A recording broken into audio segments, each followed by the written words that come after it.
Bonjour tous, bonjour. Comment allez-vous? Alors, il y a quelques temps de ça remonte maintenant à peu près pas tout à fait un mois, peut-être un peu moins, je sais pas exactement. Il y avait eu deux personnes euh, qui avaient créé une chaîne. C'est dommage, bon, ils l'ont arrêté. Enfin bon, après, je suspecte plus ou moins des choses. Enfin, ce n'est qu'une supposition, hein, on est bien d'accord, parce que vous savez, il faut être beaucoup dans les suppositions aujourd'hui. C'est comme ça, vous êtes sûr de ne pas faire d'erreur, au moins vous avez une position entre deux, comme on dit, comme disait Confucius, hein, qui veut dire vieux philosophe Confucius. Et il y avait eu donc deux personnes qui avaient monté une radio qui s'appelait la radio surdouée. Voilà, qui s'appelait comme ça. D'ailleurs maintenant ça s'appelle MK, je crois, hein. MK, MK Ultra, son nom, je vois. C'est assez bizarre, bon bref. Non, peut-être Mohamed et puis Sophie quelque chose. Alors il y avait effectivement Mohamed et Sophie. Et en fait, bizarrement, cette radio n'a fait que deux vidéos. Et puis ils sont partis. D'abord, il y a eu la normalisation du système, etc. Donc il y a Mohamed qui parlait, et puis Sophie qui était en Inde, je crois. Donc voilà, ils échangeaient leurs opinions, leurs points de vue, etc. Donc, ça pouvait être intéressant. Mais quand on est passé, donc effectivement sur la deuxième vidéo, bon, ils considéraient par exemple que Catherine, psy à la maison, était une surdouée. Par contre, enfin, elle était, oui, elle était vraiment, voilà, diplômée, etc. Vous savez, la psychologie, c'est pas vraiment mon ami, on va dire. C'est pas bon, c'est pas ma tasse de thé. Je préfère la philo, la philosophie qui est la sagesse de l'homme, qui est beaucoup plus étendue, plus marquée dans l'homme, en fait, je pense. Parce que la vie est une philosophie plus qu'une psychologie. Bon, la psychologie, elle a son rôle à jouer, bien sûr. Je ne dis pas qu'elle n'a pas de rôle à jouer, mais on la considère comme une science. Moi, j'ai un petit peu de mal avec ça. C'est pour appeler ça les sciences humaines, les sciences sociales, relationnelles, oui, tout à fait. Bon. Mais on ne peut pas s'attacher qu'à la psychologie. Bon, d'accord. Et en fait, ils avaient expliqué, ces deux personnes-là, qui se présentaient comme étant des surdoués, justement, que, a priori, Raymond Dazan n'était pas psychanalyste, parce qu'elle n'avait pas, justement, tout le parcours, hein, qui vous permet, je crois que c'est un bac plus 8, d'après ce que disaient d'autres personnes, et que vous. Elle ne pouvait pas être psychanalyste parce que, voilà, ben bon, a priori, elle s'est expliquée sur ces questions-là, et elle disait la psychanalyse, vous pouvez être boulanger puis devenir psychanalyste, hein. Il y a pas, je crois pas qu'il y a de diplôme d'État. Bon, alors après, eux, ils n'étaient pas d'accord parce qu'ils disaient voilà, elle est psychanalyste sur le coin d'une nappe. Bon, c'est leur avis personnel, mais je me suis demandé si ces gens-là n'étaient pas là aussi un peu pour mettre le bazar ou le désordre. C'est une question que je me pose, hein. J'ai le droit de me poser des questions qui sont ces personnes qui disparaissent dans la nature, et c'est bien dommage parce que je pense qu'ils ne vont pas jusqu'au bout de leurs opinions. Ça aurait été bien d'avoir une troisième vidéo. La première vidéo, justement, qui parlait de la normalité, par contre, moi, c'est là où ça me dérange beaucoup sur ces questions-là. C'est pourquoi ces personnes qui parlent ensuite, bon, bah, de Catherine, ok, psy à la maison, et puis Hanouna, et puis effectivement Raymond Dazan. Mais Raymond Dazan, elle a été chez Hanouna. Bah oui, elle a été chez Hanouna, voilà, c'est comme ça. Et en fait, je dis pas, hein, peut-être, peut-être, je sais pas, peut-être elle triche, je ne sais pas, je n'ai pas les réponses, moi j'y crois pas trop. Mais en tout cas, c'était leur avis.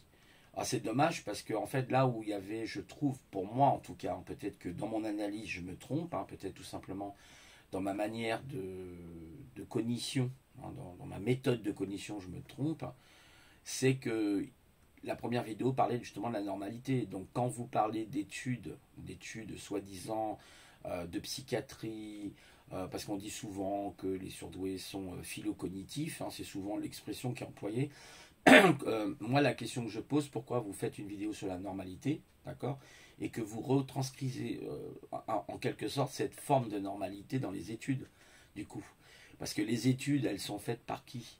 Le montage des études, tout ça, c'est fait par qui? Est-ce que c'est fait réellement par justement des personnes qui seraient au-dessus de la moyenne, qui seraient surdouées, donc même avec une intelligence très forte? Les gens qui disent que les surdoués ne sont pas intelligents, franchement, mais c'est n'importe quoi. C'est comme les gens qui sont intellectuels, sont pas. Bah si, intellectuel, faut regarder dans le mot, dans le dictionnaire, ça veut dire intelligent, ouais, tout simplement. Hein, on utilise l'intelligence pour être un intellectuel, c'est obligatoire. Bon bref, et et dire que voilà, elle n'était pas du tout psychanalyste, etc. Puis qu'elle prenait 120 euros au bout de 3 quarts d'heure, etc. Bon, peut-être qu'il ne se trompe pas. Je ne dis pas que ce que disent ces deux personnes-là, c'est faux. Voilà, peut-être qu'ils ont raison, voilà, justement. Possible, possible. Après, c'est vrai que 120 euros pour 3 quarts d'heure, ça fait cher. Je le conçois, je le conçois. Alors après, il faut savoir pourquoi, quelles sont les raisons qui fait que. Voilà. Moi, après, voilà, j'ai pas forcément la réponse. Et puis, maintenant, il y a des radios qui se montent partout. Il y en a une, c'est bon, bah, il y avait. D'ailleurs, c'est marrant parce qu'ils ont parlé de radio surdouée. C'était Radio Azan qui avait Radio Raymond Azan qui avait eu l'idée de faire ça justement. Ça s'appelait pas d'ailleurs Radio surdouée, ça s'appelle Radio Raymond Azan. Vous êtes bien sur la radio de Raymond Azan. Si vous êtes tombé sur ma radio, c'est que voilà, il faut la quitter. Si vous, bon, c'était assez rigolo parce qu'elle a le jeu de mots pour ça.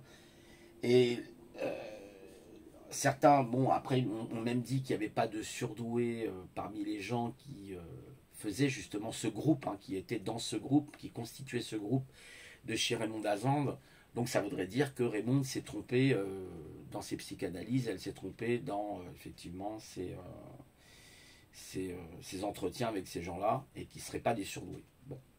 Il y avait eu l'exemple, une fois, je me souviens plus, de Fabien qui avait passé un test de QI, puis il est arrivé vers Raymond, il était dans un état incroyable parce qu'il avait obtenu 80 ou 90 au niveau du QI, et que Raymond a dû mettre 1 heure et demie pour lui remonter le moral, et lui dire mais attendez, attention, ce ne sont que des tests, etc. etc. Bon, Raymond, on sait qu'elle n'est pas trop pour les tests. Bon, les tests, je pense qu'ils ont quand même un rôle à jouer, il ne faut pas non plus les négliger. Parce qu'après, vous avez par exemple aussi des évaluations. Je vais vous donner un exemple. Moi, j'ai fait l'évaluation de Monique de Kermadec. Bon, je crois que c'était noté sur 19. Il me semble que c'était noté sur 19 ou 18. Et j'ai fait donc le test sérieusement. C'est pas un test, c'est une évaluation. Donc, une évaluation, c'est des QCM, tout simplement. C'est une forme de. C'est pas vraiment un QCM, c'est. Vous répondez honnêtement à la question qu'on vous pose. Voilà. Et moi, j'avais obtenu 15 ou 16, je crois, quelque chose comme ça. Et j'étais considéré dans cette évaluation comme une personne qui, a priori, aurait un haut potentiel. Bon. Ensuite, ces évaluations valent ce qu'elles valent. Ce sont des évaluations, ce ne sont pas des tests. D'accord. Wechsler, justement, qui est David Wechsler, je crois, qui a inventé en 1939 le test WAIS, WAIS4. Wechsler, adulte, Skoll, connaissance, je sais plus, Wesh. Alors attendez, W c'est Wechsler adulte, intelligence Skoll, voilà c'est ça. Et vous avez pour les enfants le Wish, je crois que c'est le Wish pour les enfants, Schinder, voilà. Et donc il a mis en place ces tests-là, il y en a d'autres peut-être, je ne connais pas trop. Et donc à partir de là, voilà, vous faites un test, vous avez l'intelligence cognitive, vous avez l'intelligence normalement émotionnelle aussi, qui doit rentrer en ligne de compte, vous avez une intelligence relationnelle, et vous avez la partie justement créativité. Voilà, donc ça c'était les 4 domaines qu'explique très bien d'ailleurs Monique de Carmanec. Et le mythe aussi du surdoué, comment le mode d'emploi existe-t-il réellement. D'ailleurs, ce livre que je vous conseille de lire, si ça vous intéresse, si vous voulez apprendre des choses sur le monde de la surdouance, qui s'appelle l'adulte surdoué, apprendre à faire simple quand on est compliqué. Très intéressant. Moi, je remarque en tout cas que quand je lis ce livre, alors est-ce que c'est un phénomène, est-ce que c'est un biais cognitif, est-ce que c'est un phénomène de Barnum peut-être, je ne sais pas, mais je m'aperçois que bizarrement, j'ai des trucs qui effectivement correspondent à la définition qu'elle donne dans ce livre. Je me dis tiens, c'est intéressant. Là, il faudrait que je passe un test pour le coup, parce que évidemment, je me pose des questions aussi. Après, on l'est pas, c'est pas grave. La vie continue, comme disait Catherine une fois. Elle me dit mais Didier, tu sais, l'histoire c'est d'être ensemble, qu'on discute un peu. Merci à toi d'ailleurs, Provost, de cette réflexion. Voilà. Alors oui, je voulais souligner un autre sujet. Il y a une personne qui vient actuellement sur mon chat. Alors si ces gens viennent sur mon chat pour essayer de m'impressionner, en s'appelant Xavier ou je ne sais qui, alors le mec est Xavier, puis alors il a mis un macaron qui ressemble beaucoup à cette autre personne, avec la courbe de Gauss. Et puis ce qui est marrant, c'est que, ben oui, mais La curiosité étant, et comme je suis très observateur, je m'aperçois que sur la courbe de Gauss, en haut à droite, il y a le petit bonhomme Einstein. Je dis tiens, c'est bizarre ça. Et j'ai percuté très très vite. Et là, j'ai commencé à agrandir l'icône, enfin le macaron en question, le petit truc rond, là, vous savez, là, le logo là, l'avatar. Et je dis tiens, c'est bizarre, sur le sien, à son au vrai 132, il n'y a pas ça. Tiens, ou alors il a pris un autre pseudo, puis il s'est fait passer, voilà. Le gars pour 132. Et effectivement, quand on regarde sa manière d'écrire, il n'y a pas d'insulte, hein. Il n'y a aucune insulte, rien du tout. Mais sa manière, effectivement, de rédiger, en tout cas, ressemble beaucoup, effectivement, au 132. Alors, c'est peut-être une pâle copie du 132, je ne sais pas. Bref. Alors oui, il y a une personne qui m'a dit c'est pas 132, Patricia Dupont, mais Patricia Dupont euh, ne peut effectivement que peut-être être au courant, hein, je suppose, parce qu'elle est sur les chats de 132. Alors, si c'est une cabale que vous montez contre moi, hein, qui vient d'une personne peut-être en particulier, moi je n'ai pas de preuves, donc je ne suis pas là pour, sauf que j'ai entendu que j'étais sous écoute, il paraîtrait. Vous savez que malheureusement, la perversion est de notre époque. Ben non, ça marche pas ça. D'abord, déjà, libre à moi d'avoir la chaîne que je veux, hein, libre à moi, parce que YouTube est gratuit, donc je suis le produit, comme vous êtes le produit. Vous êtes aussi vous-même utilisé. Sachez que les petits rigolos qui croient que quand ils sont sur YouTube, qu'ils ont effacé leur chaîne, vous avez effacé votre chaîne, vous pouvez vous mettre le doigt dans l'œil, d'accord. Là, c'est un informaticien qui vous parle et je peux vous garantir que vos logs sont bien présents sur les serveurs. Ne vous inquiétez pas, il y a les logs et il y a même encore vos fichiers. Ah oui, bah oui, ils ne sont pas effacés vos fichiers. Non, non, non. Ça s'appelle après la reconstitution heuristique en informatique. Donc il y a des algorithmes où on peut reconstituer absolument votre chaîne. C'est pas un problème, d'accord. Les ingénieurs qui travaillent dessus, ne vous inquiétez pas, ils connaissent très très bien. Donc voilà, donc c'était les petits éclaircissements que j'avais à faire parce que bon, franchement, 1, 2, 3, on ira au bac à sable. C'est très marrant, c'est très rigolo, mais en fait, ça ne dure pas. Voilà, ça ne dure pas. Alors moi, je dis que cette personne n'est pas insultante, il n'y a pas de problème, mais elle ne sera plus présente normalement sur le chat. Voilà. Voilà. Alors d'ailleurs, je me rappelle sur le premier live que j'avais fait quand elle était présente sur le chat, donc je demanderai aux personnes qui gèrent justement les commentaires effectivement d'être prudent et de voir, hein, tous ces gens qui essayent peut-être, je sais pas, de me narguer ou je ne sais quoi, bah ça marche pas. Ça marche pas. Alors ça, c'est caractéristique aussi de la perversion narcissique, hein, où, comme disait très bien justement Raymond Dazan, il y a trois types de perversité, tout court, vous avez la perversité en premier, manipulateur et narcissique. Donc manipulateur, oui, ça c'est évident, voilà. Mais voilà, c'est le problème des réseaux sociaux, c'est que vous avez des gens qui n'ont aucune honnêteté, ils sont derrière un écran, derrière leur clavier et ils font joujou. Leur vie est vide de sens en général, malheureusement, c'est comme ça. Voilà. Donc c'est bien triste de voir la dégringolade de ce monde, mais je ne suis pas surpris, je ne suis pas étonné, les amis. C'est comme ça. Que voulez-vous? Ah, j'ai le chat à la gorge, hein. Ça c'est les changements de saison, je pense. Il y a des changements de pression atmosphérique aussi, ça joue beaucoup. Voilà, donc c'est extraordinaire, c'est extraordinaire, franchement extraordinaire. Moi honnêtement, je me prétends pas, des fois je parle par exemple de la surdouance, hein, parce que c'est un domaine qui m'intéresse, je trouve ça intéressant. D'ailleurs, surdouance, je crois que c'est un mot canadien, hein, qui vient du Canada. Et je trouve ça intéressant, j'aime bien leur manière de... Vous voyez, je vous ai passé hier, par exemple, Didier Renache. Bah, c'est intéressant ce qu'il dit, justement. Le monde de l'entreprise, c'est exactement ça. Pour la personne qui se sent pas forcément intégrée, parce qu'il y a des normalisations, il faut suivre la procédure, il faut suivre. Vous voyez, tout est lié à des procédures aujourd'hui, évidemment, pour la personne qui ne rentre pas dans des cases, parce que vous ne pouvez pas la mettre dans une case, c'est très compliqué pour elle. Voilà. Donc, d'où l'intégration dans le monde du travail, qui est très compliquée. La seule intégration que pourrait faire le surdoué dans le monde du travail, c'est qu'il puisse avoir une grande liberté de pouvoir justement appliquer sa connaissance et d'appliquer sa manière d'être. Voilà. Euh, bon. Après, il faut quelquefois mettre des limites sur certaines choses. Ça, c'est tout à fait normal, hein. Voilà, il y a des choses. Si vous êtes dans une voiture puis que vous traversez un village à 150 km/h, vous renversez un enfant, vous êtes un criminel. Hein. Vous saviez que là, il fallait avoir un peu d'intelligence pour comprendre qu'il ne faut pas rouler trop vite dans un village. Parce qu'il y a des personnes âgées, il y a des handicapés, il y a des mamans avec des landaux, vous comprenez ça, d'accord? Bon, voilà, vous voyez, la règle s'applique, il ne faut pas être non plus anti-règle. On est obligé, quelque part. C'est comme les lois physiques. Si vous vous approchez trop près d'un ravin, vous pouvez très bien glisser au bord du ravin et vous retrouver dans le vide. Donc c'est une loi physique, hein, la loi de l'attraction, ça s'appelle.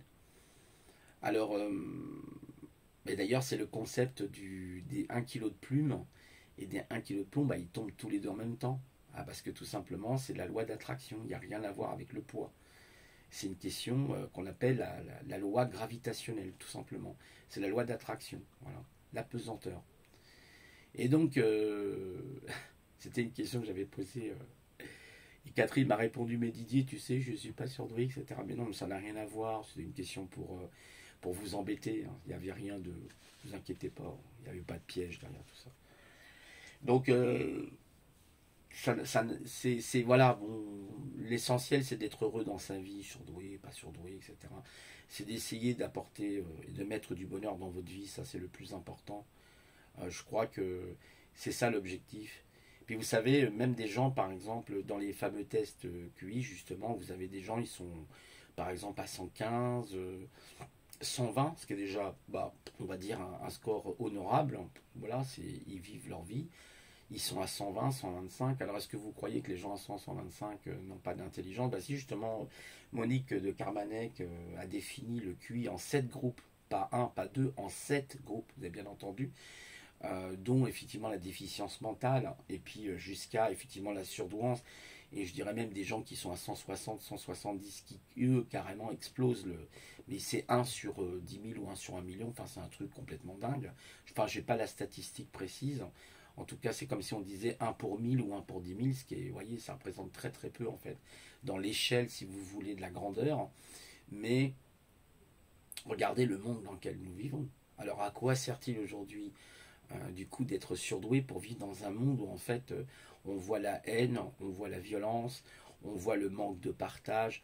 Vous voyez ces gens là qui viennent et qui font du subterfuge, des imitateurs, vous voyez la tromperie, hein, ce qu'on appelle la tromperie. Euh, voilà, bah, je veux dire, c'est extraordinaire.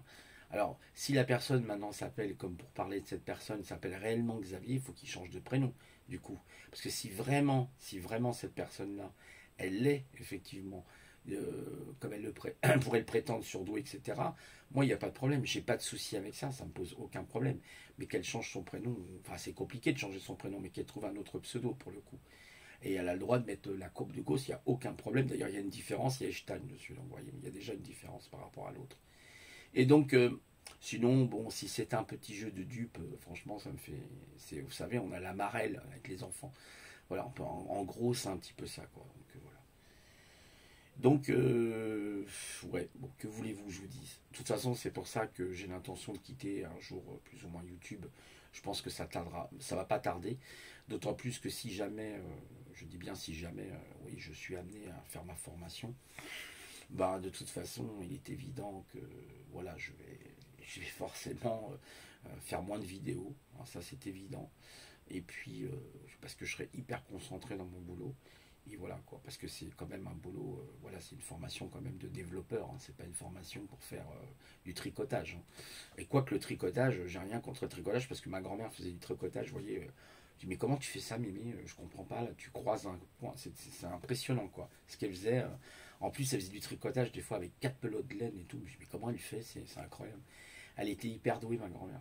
Ma grand-mère me manque beaucoup. Vous savez, ma grand-mère, c'est vraiment le lien affectif que j'ai eu beaucoup quand j'étais petit, parce que ma mère, voilà, c'était compliqué parce que ma mère a eu des relations extrêmement compliquées avec moi. C'était très très difficile. Il n'y avait pas l'amour d'une mère en fait. C'est très, voilà, dès que j'étais petit, j'ai été mis de côté. Ça a été très compliqué. Et c'est normal que j'ai plus de rattachement vis-à-vis de ma grand-mère. J'ai perdu ma grand-mère. J'ai perdu ma mère, bien sûr, c'est toujours quelque chose, mais c'est pas pareil. En fait, si vous voulez, c'est ma vie à moi, c'est mon expérience à moi. Ma grand-mère m'a tout apporté. Ma grand-mère m'a apporté mon éducation, m'a apporté celle qui s'occupait quand j'étais à la maternelle, quand j'avais eu affaire à cette espèce de folle. Je vous mens pas, hein, c'est la vérité ce que je vous dis, je vous mens pas du tout. Imaginez, j'ai 58 ans bientôt là, et je me rappelle de son visage. Donc quand vous vous rappelez du visage d'une personne, que vous êtes un bambin de 4 ans et demi, 5 ans, c'est qu'il y a vraiment quelque chose. C'est qu'il y a vraiment quelque chose qui m'a marqué. Et j'ai été très maltraité quand j'étais à l'école, d'où mon échec scolaire qui a été important. C'est pour ça que je n'ai pas pu continuer mes études. Il y avait d'ailleurs une personne, quand j'avais vu le psychanalyste, il m'a dit, monsieur, vous auriez pu aller. Il m'avait dit, dans le psychanalyste, quand je l'avais, suite à mon problème, mon divorce avec mon ex, et il m'avait dit, le psychanalyste, je me rappelle, que j'avais pas coupé le cordon ombilical, symboliquement parlant. Évidemment, il vous parle pas dans le sens propre, hein, dans le sens littéral, non, mais dans le sens symbolique. C'est comme une allégorie, si vous voulez. C'est une forme d'allégorie. Il m'expliquait, bah oui, c'est en fait, vous n'avez pas coupé le cordon ombilical, symboliquement parlant, mais quand il avait fini quasiment la séance de psychanalyse, sur les dernières séances, hein, j'ai dû faire à peu près une quinzaine, une dizaine, une quinzaine, une bonne quinzaine, mais ça coûtait cher parce que c'était 50 euros, c'était pas remboursé. Mais si vous avez des problèmes, faites-en une. Vous allez voir, c'est très intéressant le psychanalyse. Bien sûr, choisissez un bon psychanalyste, hein. Vous essayez de vous renseigner auprès de vos amis, quelqu'un qui est réputé, une dame ou un monsieur. C'est très intéressant. Ça peut vous aider beaucoup, hein. Honnêtement, moi, ça m'avait beaucoup aidé. Ça m'a permis en fait, de me recimenter, si on peut dire, je ne sais pas si on peut employer ce mot. Ça m'a permis en fait de me reconnecter à moi, on va dire plutôt. Et donc c'était pour moi super important. Ça m'a permis de comprendre beaucoup de choses. Et j'avais encouragé mon ex de le faire, parce que moi j'ai pas gardé de rancune, vous voyez, avec mon ex, je suis toujours en contact avec elle pour ma fille, hein, même si ma fille elle a 27, 28 ans, va avoir ses 27 ans là. Donc oui, voilà, il y a toujours eu ce contact, si vous voulez. Vous voyez ce que je veux dire. Voilà. Et donc bon, voilà, c'est comme ça. Et puis voilà quoi. Vous pouvez faire autrement quoi.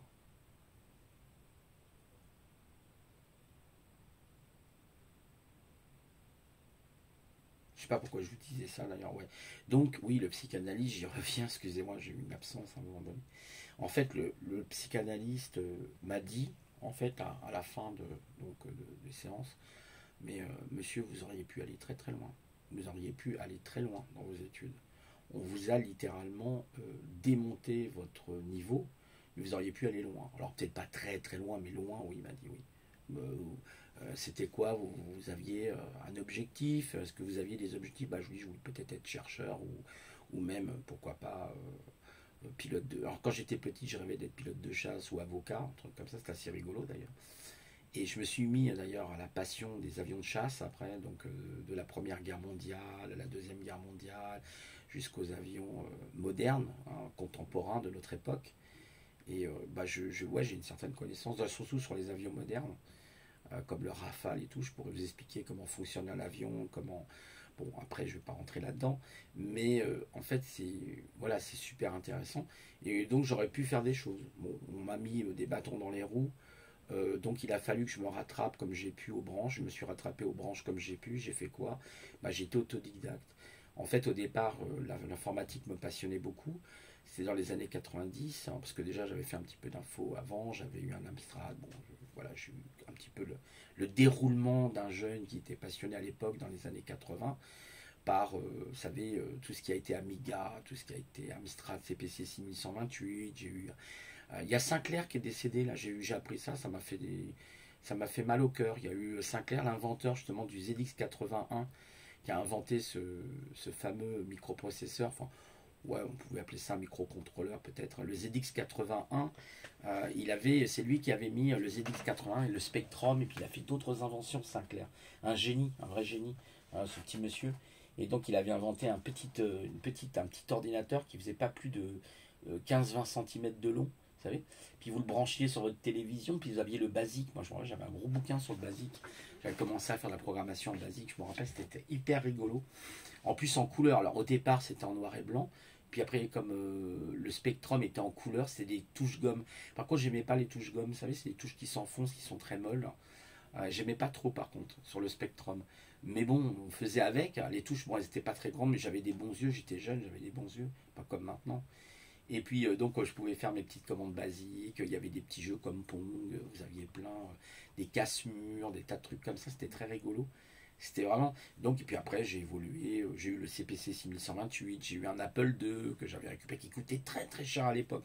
Et puis, ben, j'ai fait une formation. J'ai été sélectionné sur. Je crois, il y avait. On était à peu près 60, 50, 60. Il devait en prendre 15, je crois. Ben, je faisais partie des. J'étais, je crois, le troisième ou le deuxième dans la sélection.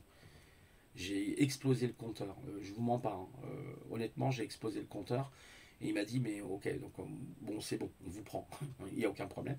Et donc mes formations sont toujours bien passées. Donc j'ai fait des formations. Alors j'ai dû faire à peu près 4-5 formations en fait, pour en arriver, hein, pour pouvoir combler un petit peu, si vous voulez, les études aussi. Parce que voilà, quand. Après, vous avez des écoles d'informatique aujourd'hui. Et donc, j'ai fait cette formation en informatique. Et bah, j'ai réussi quoi. Et je donnais même, à un moment donné, je me rappelle Alain Vondra, je me rappelle d'Alain Vondra, c'était très sympa, c'était un motard, il faisait de la moto. Il me dit Didier, là je vais m'absenter, est-ce que tu pourrais. Il me donnait le cours quoi, quasiment. Puis j'aidais les autres et tout, parce que j'avais souvent de l'avance sur les exercices, hein. Et Didier, tu connais ce truc là, on fait ça comme ça. Je dis ouais, attendez, je vais vous montrer. Voilà, enfin bon, des fois je savais, des fois je savais pas. Je dis là quand je sais pas, je sais pas. Et en fait, je me suis débrouillé dans ma vie comme ça. J'ai toujours été autodidacte, hein. Ce que dit d'ailleurs Didier Renac, hein. Il y a beaucoup de personnes, des fois, voilà, qui sont autodidactes. Alors moi, je ne sais pas après si je suis, voilà, j'en sais rien. Et en fait, je sais en tout cas que moi, je me suis débrouillé. Enfin, il a fallu à un moment donné que je prenne comme on dit, le taureau par les cornes et que je puisse avancer dans ma vie. Voilà. Voilà. Et le but de la vie, c'est d'évoluer, c'est d'être soi-même. Voilà, ça c'est important. Voilà, et puis après, je suis arrivé. À l'époque, il y avait des missions d'intérim, et puis j'ai commencé à faire des missions d'intérim. Je me rappelle, j'avais travaillé à la Défense. J'avais travaillé à la Défense, au Tour Valmy, hein. Vous avez le marbre de Cassagne, de Cassagne, et l'autre, je sais plus, le marbre rouge et le marbre blanc, je crois. C'était très rigolo. À la Défense, la Société Générale, j'ai travaillé à la Société Générale au 34e étage. Ouais, c'était impressionnant à la Défense. Là, waouh, vous voyez, les gens, ils sont tout petits, tout, c'est rigolo. Et la tour, elle bouge en plus, hein. Elle n'est pas rigide, hein. C'est impossible, sinon elle pourrait pas tenir sur sa propre structure, la tour. Donc elle est obligée de bouger un petit peu, hein. Toutes les tours bougent, en fait, hein. C'est normal au niveau de leur structure. Et en fait, mais pas de grand chose évidemment, heureusement. Mais en fait, quelque part, bon, bah, il fallait faire des montages. Donc il fallait installer que des machines en réseau avec ISO 9660. Je me rappelle de l'ISO. Ils nous cassaient les pieds parce qu'il y avait les câbles qui dépassaient. Ils n'étaient pas contents. Non, il ne faut pas les câbles, il faut bien les attacher avec des serre-câbles et tout. Oh là là. Donc j'ai commencé comme ça. Puis après, j'ai travaillé dans des boîtes. Bon, je ne vais pas vous faire l'épilogue, hein, de ma vie, hein, mais bon, voilà.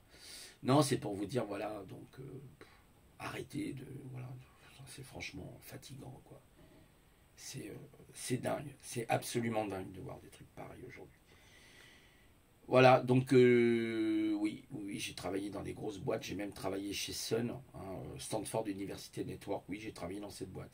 Et pour vous dire que le patron m'a appelé, à un moment donné j'étais au chômage, donc je cherchais pas trop, j'étais, bon, vous savez, c'est voilà là, un petit peu la procrastination malheureusement dont je suis victime. Et à un moment donné, le téléphone, mais attendez, il n'arrêtait pas il a dû m'appeler au moins 5 fois le gars. 5 fois. Non, mais, à un moment donné, je décroche quand même. Je me suis dit, bon, il faut décrocher là, Didi, il faut arrêter tes conneries. Je décroche. Et puis il me dit, mais monsieur, voilà, je serais intéressé par votre profil. Ok, d'accord, je vais donc. C'était au Chesnay. Alors le Chesnay, je crois que ça se trouve à côté de Versailles. C'était au Chesnay. Je passe donc. Un test que je réussis haut la main. Et à un moment donné, le type me dit voilà, j'ai un problème avec ce PC. Je sais pas si c'était pour me tester ou pas, pour voir comment j'allais résoudre en fait son problème. Et le type, il arrive et tout, et puis il me dit, voilà, j'ai un problème avec ce PC, est-ce que vous pouvez regarder, faire... Mais il a fait ça, Christian, je me rappelle, il s'appelait Christian, il était Barry, je crois que c'était Christian Barry, il était super gentil. Oh, c'était un patron. J'ai jamais eu un patron si sympa. Il était vraiment pas fait pour être patron, j'ai l'impression. D'ailleurs, bon, après, je vous raconterai un peu. Et en fait, ce qui s'est passé, c'est qu'il m'a testé, il a testé ma machine, etc. Enfin bon, je teste sa machine, je dis, mais attendez, vous avez un problème de processeur. Il dit, ah bon, vous êtes sûr? Ah, je dis oui. Et je vais même vous dire une chose, c'est la première fois que je vois une erreur processeur dans un registre. En fait, il y avait une erreur de registre. Dans le registre, il y avait une erreur dans le registre du processeur. Et je dis, mais waouh, c'est incroyable. Et il me dit, mais c'est en même pas, peut-être j'ai dû mettre un quart d'heure, 20 minutes, parce que je teste la mémoire, machin, que ça. Je dis, mais attendez, votre processeur, il est grillé là. Alors, il avait un autre processeur hein, qui pouvait correspondre avec le type de carte mère, parce que sur les cartes mères, vous avez différents sockets. Donc, il faut faire attention, il ne faut pas mettre n'importe quoi, il faut bien regarder du coup la notice. Hein, vous avez une notice quand même là, vous ne pouvez pas le deviner. Et vous mettez le bon processeur par rapport au socket. Bon, je ne vais pas rentrer dans le concept des sockets. Vous avez le LGA, vous avez le ZIF. Bon, voilà, c'est le zéro insertion force, c'est les fameux sockets. AMD continue d'ailleurs d'utiliser des supports ZIF, hein, sauf pour sa prochaine génération, les 6e génération de Ryzen. Ils vont passer en LGA. Alors, c'est pas tout à fait du LGA, c'est un petit peu différent. Ça ressemble à du LGA. Bon, je ne vais pas rentrer dans la ligne en anglais, Lingride RS, c'est un système, voilà, avec... en fait, c'est le contraire, il y a le processeur, en fait, il n'y a rien, il n'y a aucune patte, et les pattes se trouvent sur le support, voilà, c'est un petit peu... c'est comme des micro-contacts, hein, ça, c'est assez très complexe. Pour vous donner un ordre d'idée, par exemple, là, Intel va sortir son LGA, même son XLGA, je crois maintenant, à 1700 points. C'est-à-dire sur le processeur, il y a 1700 points, vous imaginez? C'est hallucinant ce qu'ils arrivent à faire aujourd'hui, c'est carrément grandiose. C'est grandiose ce qu'ils font. Donc, 1700 points de contact, c'est énorme. Là, les anciennes générations, ils étaient à 1200 points. Maintenant, ils sont passés à 1700 points. 500 points de plus. Il y a 100 points qui ne sont pas utilisés, a priori, qui pourraient être utilisés, je crois, dans la 13e génération. Ça va être la 12e génération. On passera ensuite à Intel 13e génération. Bon, Intel, ça veut dire intégration électronique aussi, pour ceux qui veulent savoir, qui s'intéressent à l'informatique. Et AMD, ça veut dire Advanced Micro Device. Voilà. Voilà. Donc, en fait, eh ben, j'ai résolu son problème au bout de 20 minutes, une demi-heure à peu près. Il m'a dit, mais c'est pas possible. Bah, je dis, ouais, mais le processeur, ça marche. Nickel. Nickel, ça tourne comme une horloge suisse. Alors, il était hyper content. Et il me dit, eh ben non, on va aller chez le client, c'est un grand compte. Hein, donc, lui, il faisait ce qu'on appelle. En fait, j'étais en freelance. C'est pas en freelance, comment ça s'appelle? J'étais en. Ah, ça porte un nom. Ah, ça me reviendra. À chaque fois, c'est pareil, je suis désolé, des fois dans les vidéos, j'oublie des mots. J'étais pas en freelance. En freelance, c'est quand vous êtes libre. En freelance, hein, comme le nom l'indique. Hein. Prestataire de service, voilà, ce qu'on appelle un prestataire. Donc j'étais prestataire hein, pour un compte. Et là, je suis resté comme ça, les yeux grands ouverts. Sun Microsystem. Je dis non, c'est pas possible, je vais pas travailler là. Ça marchera pas, c'est trop. Le niveau, c'est un niveau d'ingénieur, vous voyez, c'est un niveau très élevé, etc. Et donc je fais l'entretien avec un des responsables, Michel, je me rappelle. Et il me dit oui, il n'y a pas de problème, nous on prend cette personne. C'est comme là, j'ai été présélectionné pour mon test. Je dis oh, je dis c'est pas possible. Non, mais c'est une blague ou quoi? C'est une blague. C'est une blague. Et donc, voilà. Donc après, effectivement, je me suis dit, ouais, non, c'est pas possible. C'est trop beau pour être. C'est comme la présélection, là, par rapport à la formation. Même moi, je suis resté sur le carreau quand j'ai vu que j'étais présélectionné, quoi. J'étais hyper content. Et puis, donc, en fait, en fait, ce qui se passe, c'est que eh ben, j'ai été. Et puis après, je me suis occupé des formations. Alors, je faisais pas de la formation, attention. Hein. Je n'étais pas formateur à l'époque. Hein. Mais je m'occupais. Bon, je faisais un boulot. Je m'occupais de mettre en place les salles. Installer les ordinateurs. Alors, c'est pas des ordinateurs, ce sont des stations de travail. Chez Sun, n'utilisait pas des ordinateurs. C'est pas tout à fait la même chose. C'est une station de travail, en fait. Hein. Ils avaient des Sunfire, ils avaient des Ultra 5, des Ultra 15 de chez Sun. Alors, c'était marqué, par exemple, Sun, Ultra 5, Ultra 15, Ultra 30. Il y avait les Ultra 40 aussi, je crois. Bon, je ne me rappelle plus de tout. Hein. Ils avaient plusieurs types de stations. Hein. Vous aviez les mainframes qui étaient énormes, carrément dans des pièces, climatisées, tout ça. Bon. Enfin, climatisées, c'était un peu le bordel. Il y en a qui faisaient un peu n'importe quoi, bon bref. Puis après, voilà, j'ai travaillé quasiment 5 ans dans cette boîte, hein, qui après a été rachetée par Accenture. Vous imaginez, Sun aujourd'hui n'existe plus. Sun, Stanford University Network, n'existe plus. Sun Microsystems n'existe plus. Si, il y a encore, oui, la structure, mais ils ont été rachetés par Accenture, qui eux-mêmes, enfin eux-mêmes, eux, Accenture, c'était plutôt une boîte, vous savez, qui place, etc., qui eux-mêmes ont été repris par Oracle. Oracle, hein, c'est les grosses bases de données Oracle. Je ne sais pas si vous avez entendu parler d'Oracle. Comme d'ailleurs dans Terminator Genesis, hein, quand les deux Terminators se battent dans le complexe d'Oracle. Hein, c'est Oracle en fait. C'est là où est Oracle. Hein, c'est assez étonnant d'ailleurs Oracle. L'Oracle aussi hein, dans la matrice hein, d'ailleurs. Hein. Et donc, comme dirait l'autre, la vieille qui va nous prédire quoi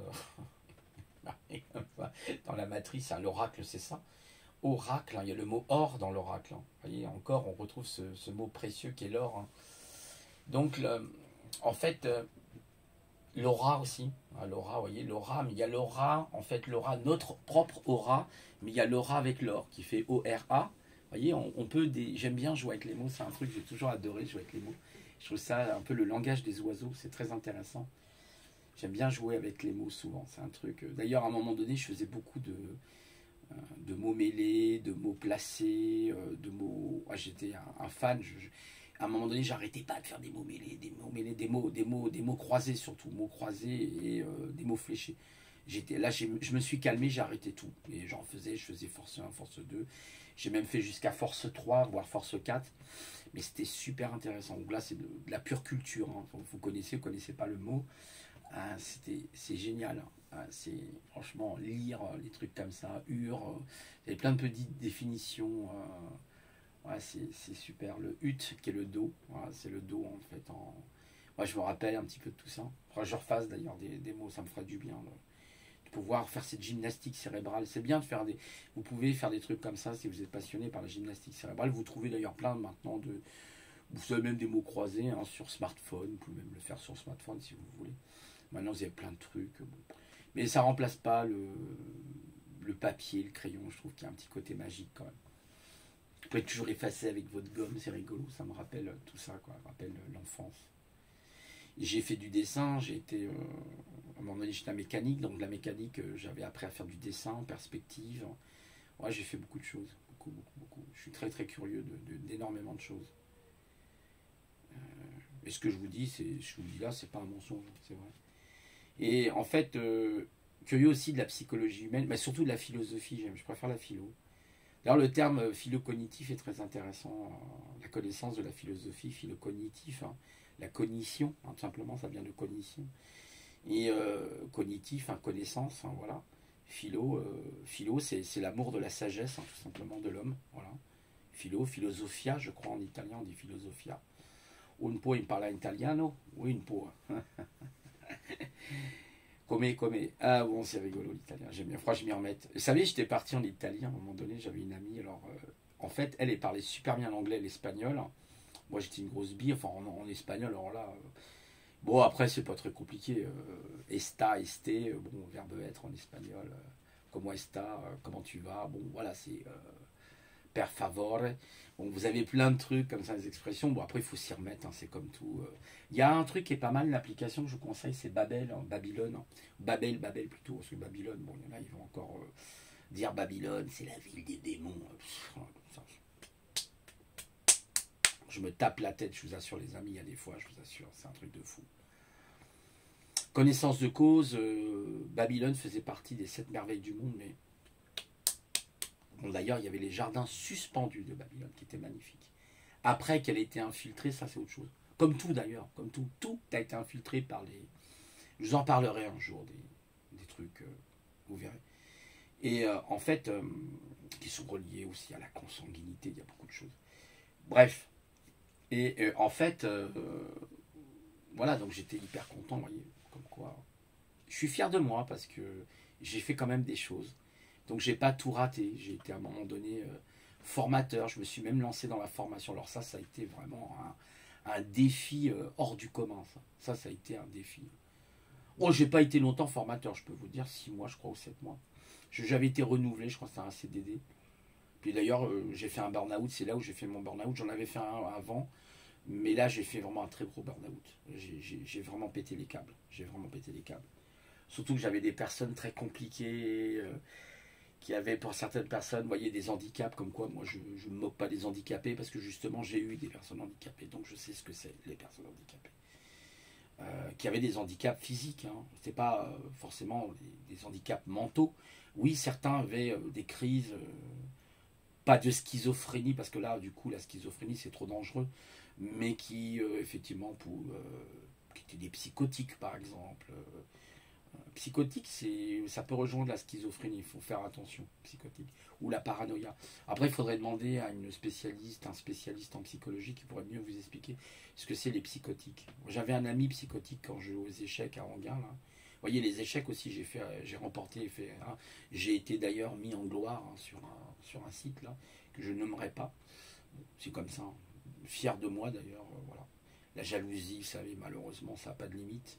Et en fait, quelque part, ben, j'ai fait gagner une coupe à mon équipe. Moi, j'étais très très fier de moi.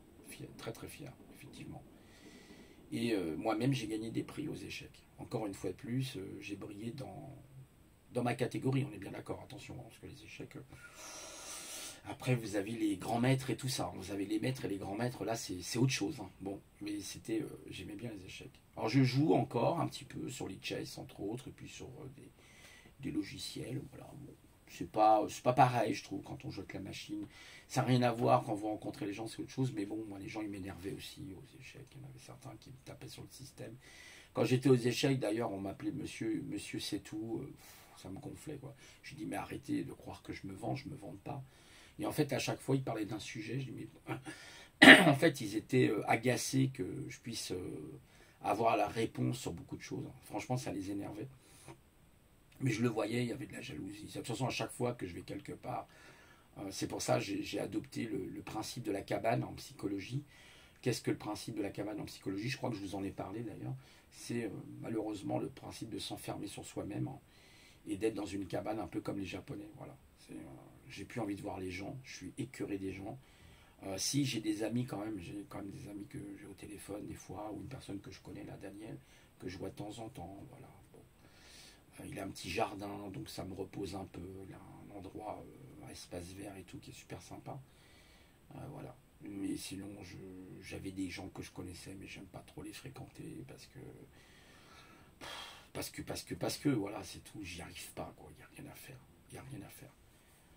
Ça va, vous voyez, une fois de temps en temps, comme ça, mais je peux plus. Je peux plus faire semblant maintenant. C'est trop compliqué. Vraiment trop compliqué. Voilà, donc oui, il y a la souffrance. Oui, la souffrance, elle existe chez des personnes peut-être qui sont zèbres ou autres, je ne sais pas. Moi, je ne prétends rien du tout. Mais en tout cas, je sais que j'ai des souffrances. Ça, maintenant, il y a l'hypersensibilité. Hein, voilà, et ça concerne à peu près voilà, 20%, entre 15 et 20% de personnes, ce que dit d'ailleurs très bien Monique de Kermanek. Voilà. Donc bienvenue, hein, dans le monde de X-Files. Bon courage à vous.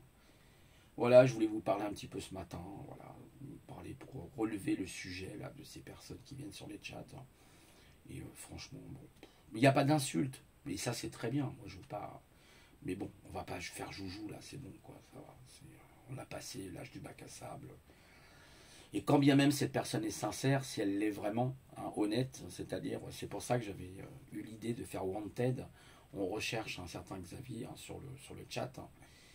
Et voilà, pour pas qu'il y ait d'ambiguïté, a priori, une de mes personnes là m'a dit que non, c'était pas lui. Donc, moi aussi, j'ai cru qu'elle m'a dit. Bon, voilà. Bon, après, moi, je la vois pas forcément sur mes chats, hein, donc voilà, bon, chacun son truc, hein. Voilà. Moi, je suis plutôt un mec simple. Vous savez, moi, à mon âge, j'ai 58 ans, j'ai plus rien à prouver aux gens. Je veux dire, mais qu'est-ce que j'en ai à foutre, franchement. Allez voir Johan, hein, Johannis, là, qui est le belge, qui est très gentil d'ailleurs, un monsieur là, qui a des lunettes un peu bizarres, vous savez, avec une moustache, une barbe, là, il est marrant, Johannis. Je l'aime bien, ce monsieur. Il est très rigolo. Il est pas bête en plus. Bon, il y a beaucoup de gens qui se moquent de lui d'ailleurs, mais je peux vous dire, il est pas bête, le bonhomme. C'est un belge. Je crois qu'il s'appelle Johannis. Johannas, quelque chose comme ça. Il est marrant. Il est toujours comme ça, là. C'est une espèce d'ursup, vous savez. Il aime bien Johnny Hallyday, a priori. Voilà, donc voilà, c'est bon, c'est comme ça, c'est les réseaux sociaux. De toute façon, peu importe le réseau social dans lequel vous êtes, comme disait très bien Paul Ponceau, les réseaux asociaux plus qu'autre chose en réalité. Voilà. Voilà, je vais vous laisser, je vais vous souhaiter quand même un bon lundi. Allez, bon courage à tous, au revoir.